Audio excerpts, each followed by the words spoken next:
আজরাইল হাজির হইয়া যায়। আজরাইল আলাইহিস সালামকে যদি আল্লাহ পাঠায় দেয়, আর আজরাইল আইসা যদি দেখি তোর হাতে নাচ গানের মোবাইল,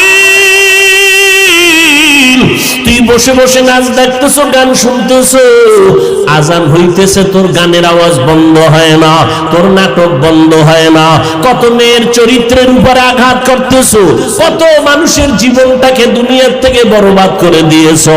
আজরাইল যখন আসবে তোমার সামনে স্বাভাবিক অবস্থায় আসবে না। আল্লাহর নবী বলেন, এই গুনাহগার নাফরমানের সামনে আজরাইল এমন বিকট আকৃতি ধারণ করবে, মাথা আসমানে, পা জমিনে, এক হাত মাশরিক আর এক হাত মাগরিবে, চোখগুলো নীল নদের মতো বড় বড়, দেখিয়া ওর কলিজা উল্টায় যাবে, পাগলের মতো হয়ে যাবে।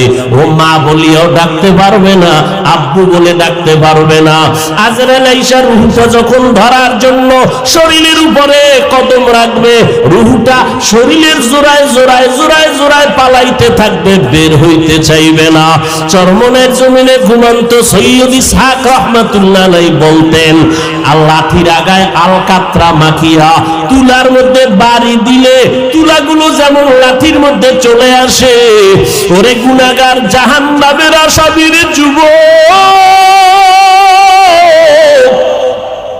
আজকে গুনার মজা পাইয়া, আজকে তুমি আমি টুপি মাথায় দিই, তোমার পায়ে ধরলাম, তোমার টুপি মাথায় দিতে ভাল লাগে না, তোমার কপাল এত খারাপ, নিজেও দাড়ি রাখতে পারো না, যারা রাখে তাদেরও পছন্দ করো না, নিজেও নামাজ পড়ো না, যারা নামাজ পড়ে তাদেরও পছন্দ করো না, এত কপাল পোড়া তুমি কেমনে হইলা, নিজেও হালাল খাও না, যারা হালাল খায় তাদেরও তুমি পছন্দ করো না।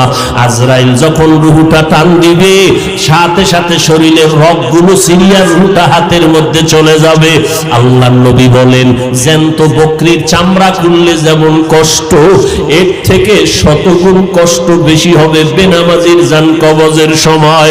অনেক সময় যারা মরণের মানুষের পাশে থাকেন দেখছেন, বেনামাজির জান কবজের সময় চোখ উল্টায় যায়, হাত পা বাঁকা হয়ে যায়, এর মাত্র কারণ আজরাইলের দেখিয়া সহ্য করতে পারে নাই। নবী বলেন, ওর জন্য আমার মাওলা জাহান্নাম বানায় রাখছি, একটা জেলখানা বানায় রাখছেন।